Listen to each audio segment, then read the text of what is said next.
जय हिंद दोस्तों। सभी टीम शिक्षा के व्यूअर्स को वेरी वेरी गुड मॉर्निंग। मैं आपका दोस्त मॉर्निंग का करंट अफेयर्स आपके लिए लेके आ गया हूँ। आज के करंट अफेयर अपडेट्स देखेंगे, साथ में ही कुछ डिटेल भी एनालिसिस करूँगा कि क्या क्या है वहाँ से रिलेटेड, क्या कौन कौन से स्टेट से रिलेटेड है, तो वहाँ के चीफ मिनिस्टर क्या कौन है, जो भी आपके एग्ज़ाम के पर्पज़ से बहुत ही इंपॉर्टेंट है। वन डे एग्ज़ाम के उससे, चाहे स्टेट सर्विसेज हो चाहे बैंक हो। जैसे बैंक में तो मेंस में आता है, लेकिन बैंक्स हो, रेलवे हो, इन सभी के एसएससी के एग्ज़ामिनेशन से आपको वन डे एग्ज़ाम में आपको बहुत हेल्प मिलेगा। मैं आपको पूरा एक डिटेल इन्फॉर्मेशन देता हूँ एनालिसिस करके, जिससे जो स्टेट सर्विसेज के भी जो स्टूडेंट्स हैं, जो उनको लिखना रहता है थ्योरेटिकल और ऑब्जेक्टिव में भी, तो उनको अच्छे से मेमोराइज होकर वो लिख सकें। मैं आपको पूरा लॉजिक बताता हूँ, लॉजिकल पूरा एकदम क्लियर करता हूँ, जिससे आपको जो भी एग्ज़ाम है उसमें आपको सिर्फ ऑब्जेक्टिव देख के ही पर समझ में आ जाए कि इसका आंसर ये होगा। आपको जब उसका डिटेल इन्फॉर्मेशन पता होगा, आप एकदम क्लियर आंसर बता सकें। चलिए देर ना करते हुए आज का करंट अफेयर अब शुरू करते हैं।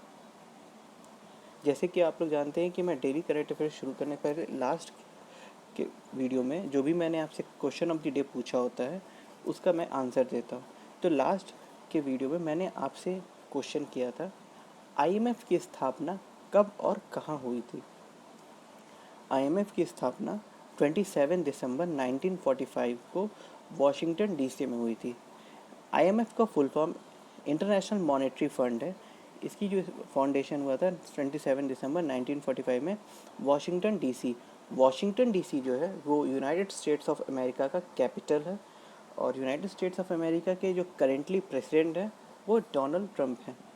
देखिए, ये है इंटरनेशनल मॉनेटरी फंड, इसका ये लोगो है इंटरनेशनल मॉनेटरी फंड का। ये है वहाँ की बिल्डिंग वॉशिंगटन डीसी की इंटरनेशनल मॉनेटरी फंड की। ये है इंटरनेशनल मॉनेटरी फंड की जो सेक्रेटरी जनरल हैं, ये हैं। और ये है इंटरनेशनल मॉनेटरी फंड के जो सदस्य देश हैं। जैसे वहाँ पे जो लोन्स मिलते हैं, जो फंड के रिलेटेड जो लोन्स होते हैं, उसके ये सदस्य देश हैं। जैसे आपका यूरोपियन यूनियन भी इसका मेंबर है, Japan, China, Germany, United Kingdom, Switzerland, India, Netherland, Republic of Korea, Canada, Australia, Luxembourg, Austria, Norway, Belgium, Kuwait, France, Italy, Saudi Arabia, Gabon, Denmark, Sri Lanka, Caribbean Development Bank, Lebanon, Singapore, New Zealand, ये सब जो है उसके सदस्य देशों में है, जो आईएमएफ के जो मॉनिटरिंग फंड है उसके सदस्य देशों में है। देखिए, अब मैं आपको बताता हूँ रोल ऑफ आईएमएफ। जैसे कि मैंने परसों की वीडियो में आपको बताया था, वर्ल्ड बैंक, विश्व बैंक की स्थापना क्यों हुई थी, क्या इसका उद्देश्य था। तो देखिए, अब इन दोनों में आपको मैं डिफरेंस एक बताने की कोशिश कर रहा हूँ। देखिए, आईएमएफ जो है प्रमोट ग्लोबल फाइनेंशियल स्टेबिलिटी, मतलब कि आपकी जो अर्थव्यवस्था है उसको और प्रमोट करेगा फाइनेंशियली ग्लोबली, मतलब पूरे विश्व में। दूसरा, वर्ल्ड बैंक में देखिए, इसका जो reconstruction and economic development after World War two, WW2 लिखा है। देखिए, वर्ल्ड बैंक जो है, पहले तो वर्ल्ड वार टू के बाद ये दोनों बने, ठीक। वर्ल्ड बैंक जो है रिकंस्ट्रक्शन, जैसे आपके देश में कोई डेवलपमेंट होना है, जैसे ब्रिजेस बनने हैं, कोई नए हॉस्पिटल्स बनने हैं, कोई मल्टी स्टोरी बनना है, तो उसमें जो इकोनॉमिक डेवलपमेंट होगा और रिकंस्ट्रक्शन होगा, उसका जो पैसा होगा वो वर्ल्ड बैंक आपको देता है उस कंट्री को। वर्ल्ड बैंक में दूसरा लॉन्ग टर्म इकोनॉमिक डेवलपमेंट, इसका क्या है, लॉन्ग टर्म इकोनॉमिक डेवलपमेंट के उससे, जैसे कि अब जैसे एक ब्रिज बना, ठीक। एक ब्रिज बनेगा तो एक ब्रिज जो ऐसा तो है नहीं कि रेलवे हो या रोड ब्रिज हो जो 5 ईयर्स के लिए होगा, 6 ईयर का होगा। लॉन्ग टर्म उसका पीरियड माना जाता है, 30-40 ईयर्स का माना जाता है, 50 ईयर्स के माने जाते हैं, जैसे ब्रिज के स्ट्रेंथ होते हैं। वैसे आईएमएफ में exchange rate stability, balanced growth rate, जैसे कि अब देखिए यूएस डॉलर, कभी इंडिया में यूएस डॉलर का जो रेट होता है वो 40 60 रुपीज़ होता है। करेंटली इस समय 1 यूएस डॉलर की जो इंडियन रुपीज़ में जो वैल्यू है वो 74 पॉइंट समथिंग है, तो नियर अबाउट 75 रुपीज़ है। तो ये बैलेंस ग्रोथ ट्रेड, मतलब कि अब जैसे ग्रोथ ट्रेड जो है उसमें एक बैलेंस फॉर्म किया जाता है, जो आईएमएफ उसको परफॉर्म करती है। Forum for international monetary cooperation, अब जैसे ये जो मॉनेटरी कॉपरेशन है, जैसे कि जो फंड्स होते हैं उनको देख रेख करना, जो इंटरनेशनल मैटर, जैसे एक देश किसी दूसरे देश को लेन दिया, चाहे विश्व बैंक के थ्रू चाहे एशियन डेवलपमेंट बैंक के थ्रू, तो उन सबों को मॉनिटरिंग करने के लिए ये आईएमएफ का गठन किया गया। आईएमएफ का चौथा पॉइंट देखते हैं, temporary financial assistant the member experiencing balance of the payment difficulties. देखिए अब इसमें क्या है, टेम्पररी फाइनेंशियल असिस्टेंस, जैसे उसके जो सदस्य देश हैं, जो मैंने आपको दिखाया था उस मैप के थ्रू, जो उसके सदस्य देश हैं, तो उनके में बैलेंस पेमेंट की डिफ़िकल्टी अगर कुछ ऐसी होती है तो उसको फाइनेंशियली असिस्टेंट किया जा सकता है। और वर्ल्ड बैंक में project financing including infrastructure, energy, education, health. अब वर्ल्ड बैंक जो इन्हीं सब में आपको पैसा देगा, या तो प्रोजेक्ट फाइनेंसिंग, जैसे कोई ऐसा प्रोजेक्ट जहाँ पे वो फाइनेंस करना हो वर्ल्ड बैंक को, आप लोन लिए हो, ठीक, अगर उसमें आपका इंफ्रास्ट्रक्चर हो, ठीक, ये गवर्नमेंट की तरफ से होता है, उस कंट्री को दिया जाता है। एनर्जी मतलब कि सोलर एनर्जी का हुआ, हीट एनर्जी का हुआ, इस तरीके का डेवलपमेंट। एजुकेशन हुआ और हेल्थ, इस तरीके के जितने भी डेवलपमेंट्स के काम हैं वो सब आपके वर्ल्ड बैंक के थ्रू होते हैं। और आईएमएफ के थ्रू जो है टेम्पररी फाइनेंशियल, जो उस एक ग्रोथ रेट, जो इकोनॉमिक ग्रोथ रेट है, ग्लोबल फाइनेंशियल स्टेबिलिटी, इसको देखा जाता है। आई होप आप आईएमएफ और वर्ल्ड बैंक की जो रोल्स हैं उनको आप समझ गए होंगे। चलिए आज के क्वेश्चन से शुरू करते हैं। भारतीय रेलवे किस राज्य में दुनिया का सबसे लंबा पियर ब्रिज का निर्माण कर रहा है? In which state Indian railway is constructing the longest pier bridge in the world? आइए इसका सही जवाब जानते हैं। इसका सही जवाब डी, मणिपुर में। मणिपुर में भारतीय रेलवे दुनिया का सबसे लंबा पियर ब्रिज का निर्माण कर रहा है। भारतीय रेलवे की तरफ से दुनिया के सबसे ऊंचे रेल ब्रिज पर काम चल रहा है। यह पूर्वोत्तर रेल की ओर से मणिपुर में तैयार किया जा रहा है।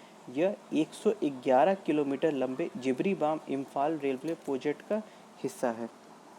यह पुल 141 मीटर की ऊंचाई पर बन रहा है। एक तरफ से इस पुल की कुतुब मीनार से दुगनी ऊंचाई होगी। यह यूरोप के मैंट्रोगनो में बने 139 मीटर ऊंचे पुल का रिकॉर्ड तोड़ देगा। 703 मीटर लंबे इस पुल का निर्माण इम्फाल से 65 किलोमीटर दूर नोनी जिले के मारंग चीन गांव में किया जा रहा है। इस पुल के पर रेलवे की कुल 280 करोड़ की लागत लगाने का अनुमान है। आइए इंग्लिश में देखते हैं। Work is going on behalf of Indian railway on the world highest railway bridge. The bridge is being constructed by the Northeast Railway in the Manipur. It is the part of 111 kilometer Jibrian Imphal railway project. The bridge is being built at a height 141 meter. In the way, this bridge will be the twice as the Qutub Minar. This will break the record of the 139 meter high bridge in Montague, Europe. This is the 703 meter long bridge is being constructed in Marchingen village of a Noni district. It is from 65 kilometer away from Imphal, which is the capital of Manipur. The total cost of the railway on the bridge is estimated to be 280 crore rupees. देखिए ये English में था और पिछला मैंने हिंदी में बताया। जो हमारे स्टूडेंट्स इंग्लिश के हैं वो इसका स्क्रीनशॉट ले लें, ताकि उनको कहीं भी अगर सब्जेक्टिव में, जैसे उन लोग को मेंस में लिखना रहता है पीसीएस के, तो आप इस पे बना के आप कुछ इंपॉर्टेंट पॉइंट्स इससे लिख सकते हैं। अब मैं आपको पूरा अच्छे से समझाता हूँ। देखिए मणिपुर के जो इम्फाल से 65 किलोमीटर की दूरी पे नूनी डिस्ट्रिक्ट में ये ब्रिज का निर्माण किया जा रहा है। यह कुतुब मीनार से दुगनी ऊंचाई का ये ब्रिज होगा। और जो मॉन्टेगेनो जो पुल है यूरोप में, वो 139 मीटर है, उससे भी अधिक ऊंचाई। 139 मीटर वहाँ की ऊंचाई है, लेकिन इसकी 141 है, तो ये उससे भी ऊंचा पुल बन रहा है। और देखिए इस ब्रिज में, देखिए मैं आपको दिखाता हूँ, पिक्चर से आपको क्लियर हो जाएगा। देखिए कितने ऊंचे ऊंचे पिलर इसके बनाए जा रहे हैं। ये देखिए यहाँ पे पियर ब्रिज बनाया जा रहा है। ये सब कंस्ट्रक्शन का काम अभी चल रहा है।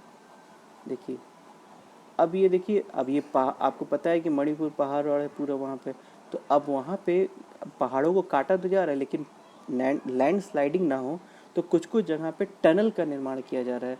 तो वही टनल का निर्माण, जो ये देखिए टनल बनाया जा रहा है, ताकि टनल के थ्रू इसको पास कराया जा सके उस ब्रिज पे जाने के लिए।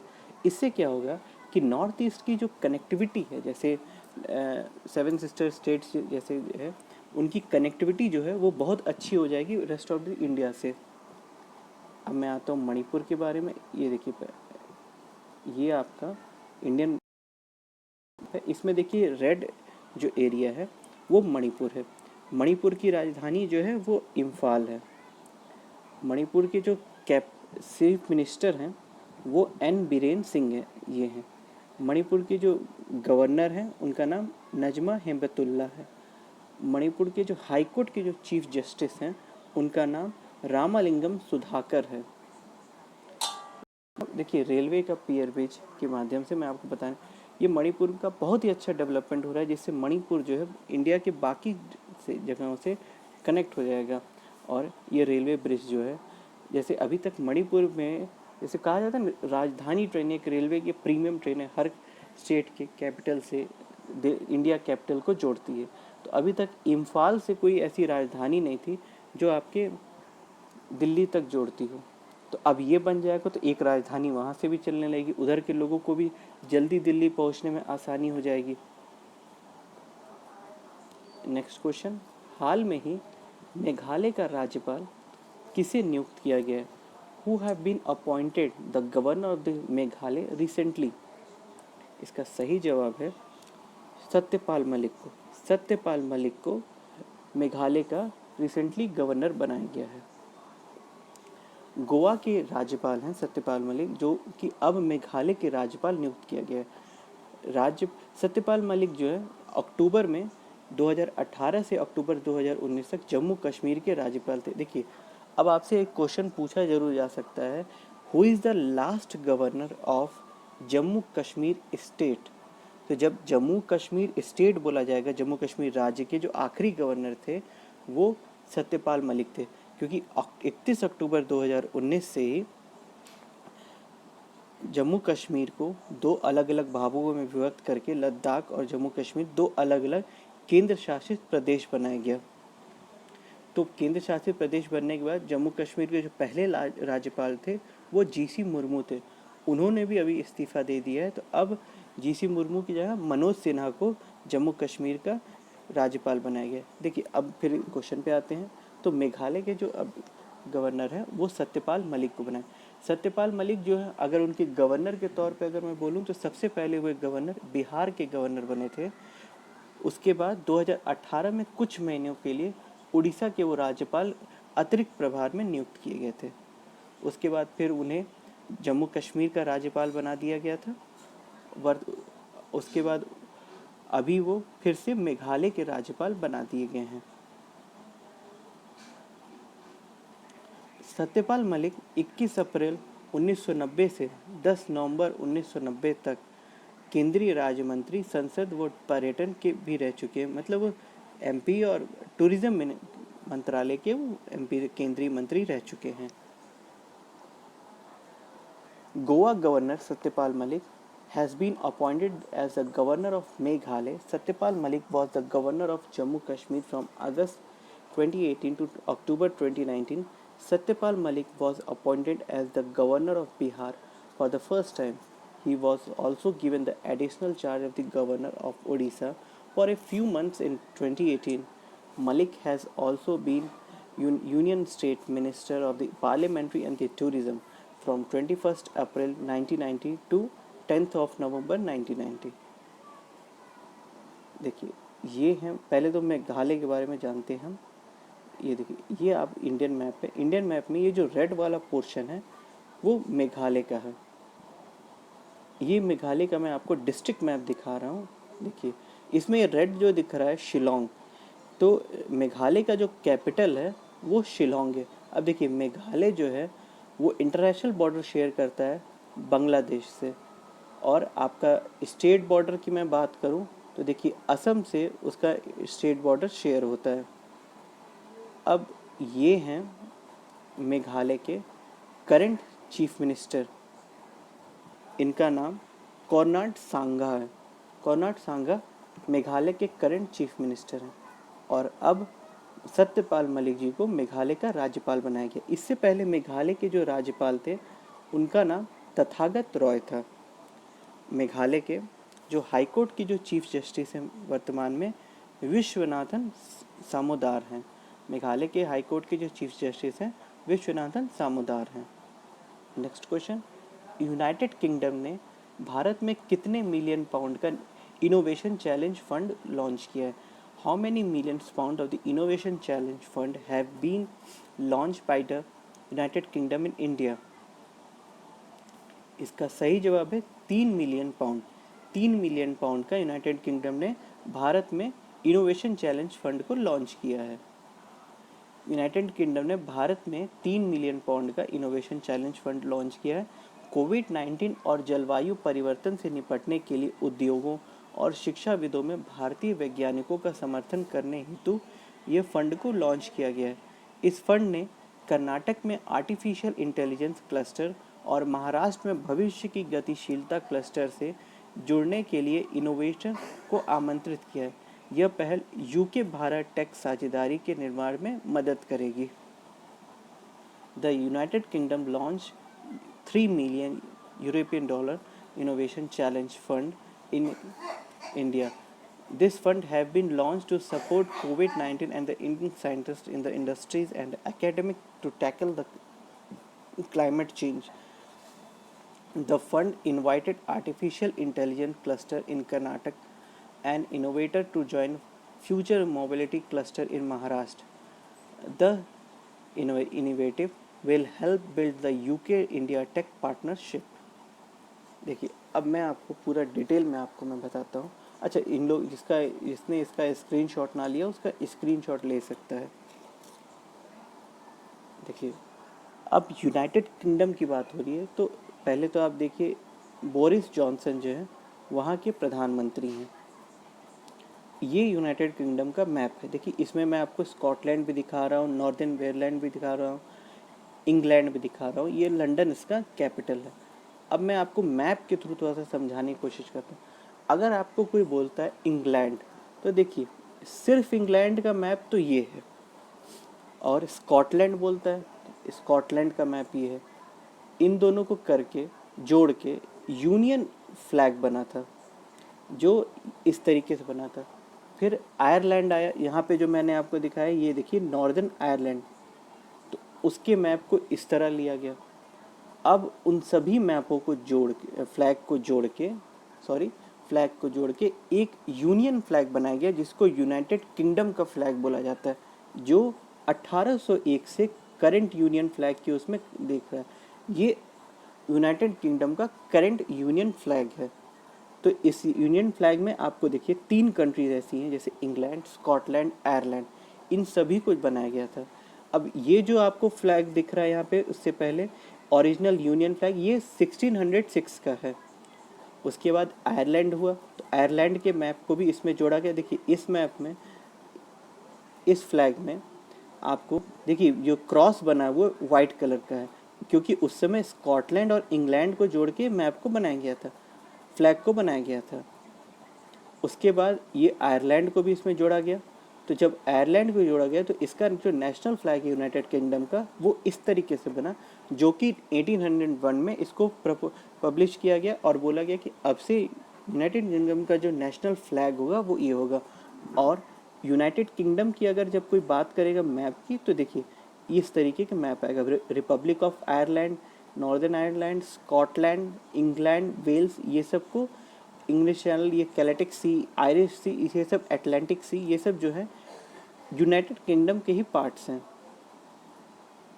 तो यूनाइटेड किंगडम में इतने देश आते हैं। तो यूनाइटेड किंगडम ने भारत में कोविड-19 और जलवायु परिवर्तन के लिए एक इनोवेशन चैलेंज के उसमें 3 मिलियन पाउंड का जो है इन्वेस्ट करने की घोषणा की है भारत में। नेक्स्ट क्वेश्चन, हाल में ही किस आईपीएस अधिकारी को गृह मंत्रालय के अतिरिक्त मामलों के लिए विशेष सचिव नियुक्त किया गया है? Recently which IPS officer has been appointed as the special secretary for the internal affairs of the ministry of home affairs? इसका सही जवाब है बीएसके कामोदी। वीएसके कामोदी को special secretary for international affair of the ministry of home affairs में नियुक्त किया गया है। पुलिस अनुसंधान और विकास ब्यूरो के मौजूदा प्रमुख वीएसके कॉमेडी को का ट्रांसफ़र करके उन्हें गृह मंत्रालय के विशेष सचिव के पद पर तैनात किया गया। VSK comedy Andhra Pradesh cadre के 1986 बैच के आईपीएस अधिकारी हैं, जो वर्तमान में पुलिस अनुसंधान एवं विकास ब्यूरो के महानिदेशक के रूप में कार्यरत हैं। 30 नवंबर 2022 तक वो इस कार्य पर कार्यरत रहेंगे, जो कि उनकी सेवानिवृत्ति की तारीख है। वो रिटायरमेंट इसी पोस्ट से करेंगे, गृह मंत्रालय के विशेष सचिव के रूप में आंतरिक सुरक्षा में। VSK Comedy, the current head of the Bureau of Police Research and the Development BPRD, has been transferred and posted as the Special Secretary for Internal Security in the Ministry of Home Affairs. VSK Comedy is the 1986 batch IPS officer of Andhra Pradesh cadre who is currently working as the Director General of the Bureau of Police Research and Development. He will hold this post till 30th November 2022, which is the date of his retirement. देखिए, ये है VSK comedy. ये VSK comedy हैं जो 1986 batch के Andhra Pradesh cadre के IPS officer हैं, जिनका रिटायरमेंट नवंबर 2022 में होना है। तो उनको अभी जो आंध्र प्रदेश में वो पुलिस ब्यूरो इन्वेस्टिगेशन डिपार्टमेंट के हेड थे, अब उनका ट्रांसफ़र होम मिनिस्ट्री में स्पेशल सेक्रेटरी के रूप में इंटरनल अफेयर्स में कर दिया गया है। VSK comedy Andhra Pradesh cadre के हैं। तो आंध्र प्रदेश के बारे में बता दूं, आंध्र प्रदेश के जो मुख्यमंत्री हैं उनका नाम YS जगनमोहन रेड्डी है। आंध्र प्रदेश के जो राज्यपाल हैं विश्वभूषण हरिचंदन हैं। अब होम मिनिस्ट्री में इनका ट्रांसफ़र किया गया है। तो भारत के जो गृह मंत्री हैं वो अमित शाह हैं। नेक्स्ट क्वेश्चन, मदारी और दृश्यम फिल्म के किस निर्माता का हाल में ही निधन हो गया? विच producer of the film Madari and the Drishyam pass away recently? इसका सही जवाब है ए, निशिकांत कामत। निशिकांत कामत का हाल में ही निधन हो गया, जो कि मदारी और दृश्यम जैसे हिट फिल्मों के निर्देशक रह चुके हैं। निशिकांत कामत ने अजय देवगन और Tabu star film Drishyam, Irfan Khan star मदारी जैसे फिल्मों को डायरेक्ट किया। इसके अलावा उन्होंने जॉन अब्राहम के साथ फोर्स और रॉकी हैंडसम जैसी फिल्में बनाई। निशिकांत कामत का जन्म महाराष्ट्र में हुआ है। उन्हें 2005 में मराठी फिल्म के डोमिनियल फास्ट से डायरेक्शन में डेब्यू मिला था। उनकी पहली फिल्म के लिए उनको मराठी बेस्ट फीचर का नेशनल अवार्ड भी मिला था। यह फिल्म उस साल की सबसे बड़ी हिट मराठी फिल्मों में से एक थी। Nishikant Kamat directed films like Ajay Devgan and Tabu starrer Drishyam, Irfan Khan starrer Madari. Apart from this, he made a film like Force and Rocky Handsome with John Abraham and Nishikant Kamath. Was born in Maharashtra. He made his directional debut in the year of 2005 with the Marathi film Dom Wali Fast. He was the first very film also received the national award in the best feature film in Marathi. The film was one of the biggest hit in the Marathi film of that year. देखिए, ये है निशिकांत कामत। इनका हाल में ही निधन हो गया है। कोविड-19 के संक्रमण से इनका निधन हो गया है। इस समय कोविड-19 जैसे पूरे विश्व में फैला हुआ है। भारत में भी कई लोगों की जान चली गई कोविड-19 के कारण।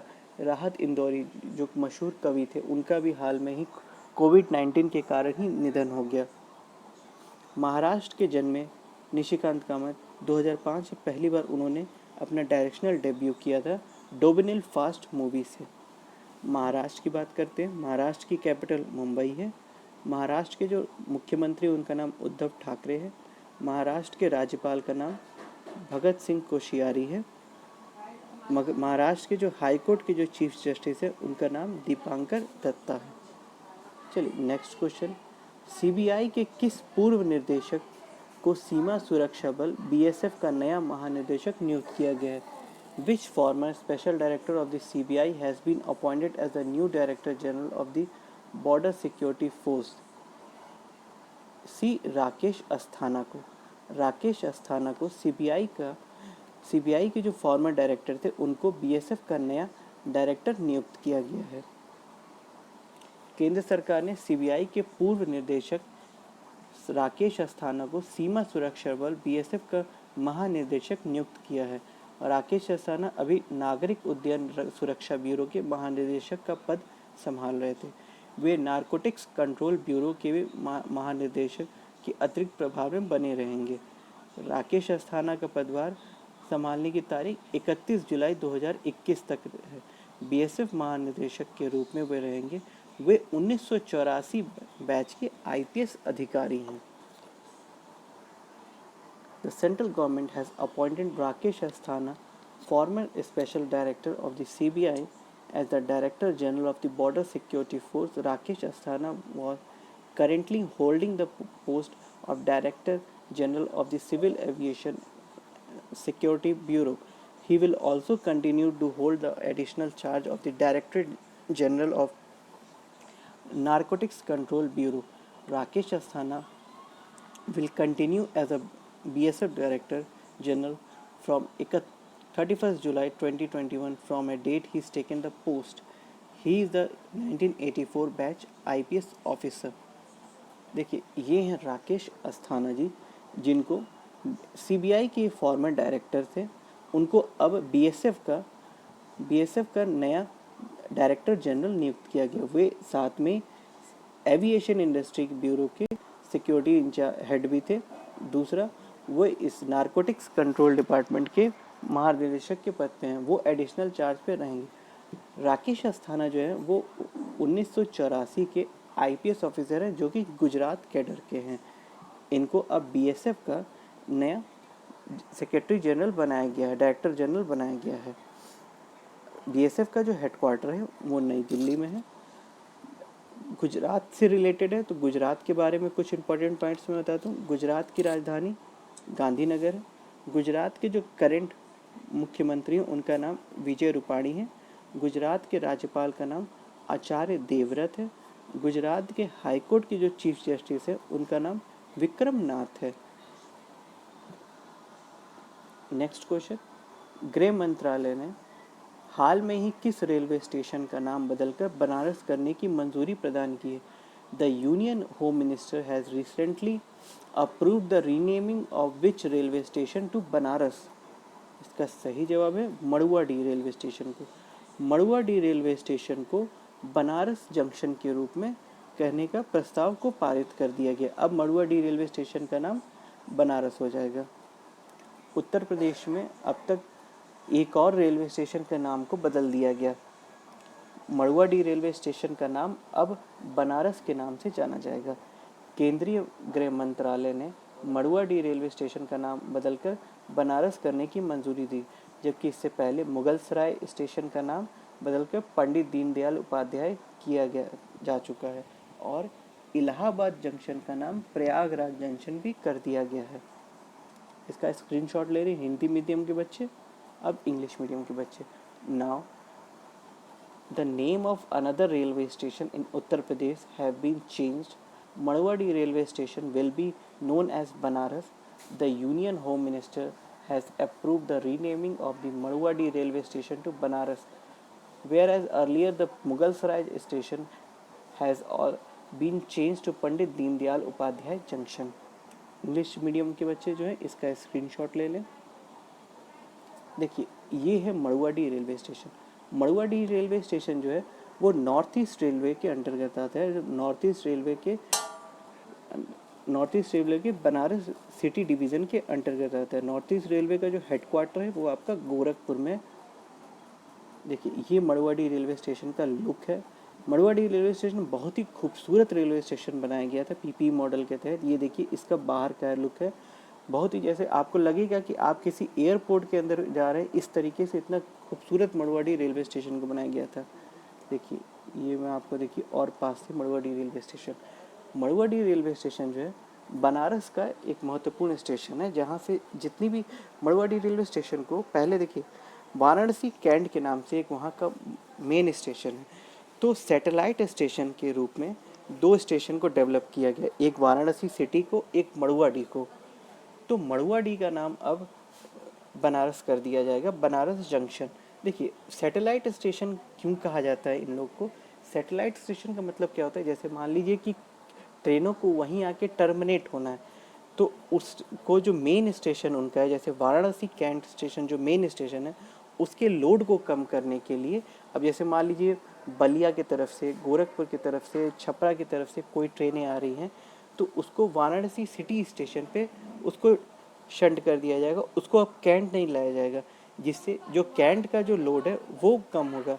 वैसे ही मड़ुआडीह रेलवे स्टेशन जो इलाहाबाद की तरफ से ट्रेनें आ रही हैं, कानपुर की तरफ से ट्रेनें आ रही हैं, तो इन सब ट्रेनों को उधर से जो आ रही उनको वाराणसी कैंट पे आके जिनको ख़त्म शंट होना था, एंड होनी थी उनकी जर्नी, उनको मड़ुआडीह पे एंड किया जाएगा। तो इस तरीके से सैटेलाइट स्टेशन होता है।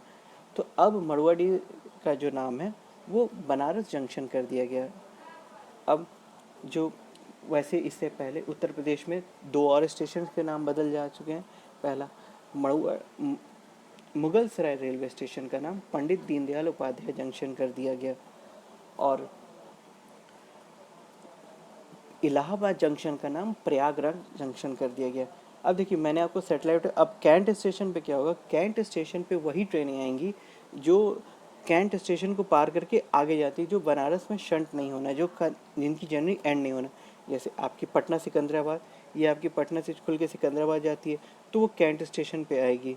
बाकी आपका जो गोरखपुर से लोकमान्य तिलक चलता है, लखनऊ हावड़ा चलती है, तो वो सब ट्रेनें जो हैं, हावड़ा नई दिल्ली चलती है, वो सब ट्रेनें जो हैं वो आपकी बनारस कैंट होके जाएंगी। वो सब इन सैटेलाइट स्टेशन पे ना रुके, सीधे कैंट पे रुके, क्योंकि ये आगे पास करनी है, इसलिए वहाँ पे नहीं रुके। लेकिन इन सैटेलाइट स्टेशन पे जो जो ट्रेनें वहाँ ख़त्म होनी, शंट एंड होनी है जिनकी जर्नी, उनको वहाँ पे एंड कर दिया जाएगा। चलिए नेक्स्ट क्वेश्चन की तरफ बढ़ते हैं। शास्त्रीय संगीत के किस प्रसिद्ध गायक का हाल में ही अमेरिका में 90 वर्ष की उम्र में निधन हो गया? Which famous singer classical music has recently died in America at the age of 90? इसका सही जवाब है पंडित जसराज। पंडित जसराज जो 90 वर्ष की उम्र के शास्त्रीय संगीत के प्रसिद्ध गायक थे, उनका 90 वर्ष की उम्र में अमेरिका में निधन हो गया। जाने माने शास्त्रीय गायक पंडित जसराज का अमेरिका में 17 अगस्त 2020 को निधन हो गया। वे 90 साल के थे। उन्होंने अमेरिका के न्यू जर्सी में अंतिम सांस ली। पंडित जसराज का जन्म 28 जनवरी 1930 में हिसार हरियाणा में हुआ था। उनके पिता पंडित मोतीराम जी भी मेवात घराने के एक संगीतज्ञ थे। उन्हें साल 2000 में भारत सरकार की ओर से पद्म विभूषण से सम्मानित किया गया था। पंडित जसराज ने भारतीय शास्त्रीय संगीत को नई ऊंचाई दी है। हिंदी मीडियम के बच्चे स्क्रीनशॉट ले लें। अब English medium. Classical singer Pandit Jasraj has died on 17 August 2020 in America. He was 90 years old. He breathed his last in New Jersey, USA. Pandit Jasraj was born on 28 January 1930 in Hisar, जो कि हरियाणा में है. His father Pandit Motiram Ji was also a musician in Mewat Gharana. He was awarded the Padma Bhushan by the Government of India in the year 2000. Pandit Jasraj gave a new heights to the Indian classical music. देखिए ये पंडित जसराज जी हैं जो 90 वर्ष की उम्र में America के new Jersey शहर के एक प्राइवेट हॉस्पिटल में उनका निधन हो गया। ब्रीथिंग प्रॉब्लम की वजह से इनका निधन हो गया है। ये इंडियन म्यूजिकल जो है उसको एक नई ऊंचाइयों तक ले गए। सन 2000 में इनको पद्म विभूषण से भी सम्मानित किया गया था। आप इनके बारे में एक इम्पॉर्टेंट पॉइंट्स में लिख सकते हैं कि इनको 2000 में पद्म विभूषण से भी सम्मानित किया जा चुका है भारत सरकार के द्वारा। न्यू जर्सी जो है आपका यूएसए में आता है। तो यूएसए की जो कैपिटल है वो वाशिंगटन डीसी है। यूएसए के जो करेंट प्रेसिडेंट है डोनाल्ड ट्रंप है, और यूएसए का सबसे बड़ा शहर न्यूयॉर्क है। Next question. महाराष्ट्र के राज्यपाल भगत सिंह कोश्यारी को किस राज्य का अतिरिक्त प्रभार दिया गया है? Maharashtra governor Bhagat Singh Koshyari has been given additional charge of which state? इसका सही जवाब है गोवा। भगत सिंह कोश्यारी को गोवा के अतिरिक्त प्रभार में नियुक्त किया गया है। महाराष्ट्र के जो राज्यपाल हैं भगत सिंह कोश्यारी को गोवा का अतिरिक्त प्रभार दिया गया। भगत सिंह कोश्यारी को पिछले साल सितंबर में सी विद्यासागर राव की जगह महाराष्ट्र का राज्यपाल बनाया गया था। अभी उनका कार्यकाल साल भर पूरा भी नहीं हुआ था कि भाजपा ने साल 2008 में उन्हें राज्यसभा भेज दिया था। वे साल 2014 से लोकसभा में नैनीताल सीट से जीत हासिल करके संसद पहुंचे थे। वे विद्यार्थी जीवन में से ही राष्ट्रीय स्वयंसेवक से जुड़े रहे हैं।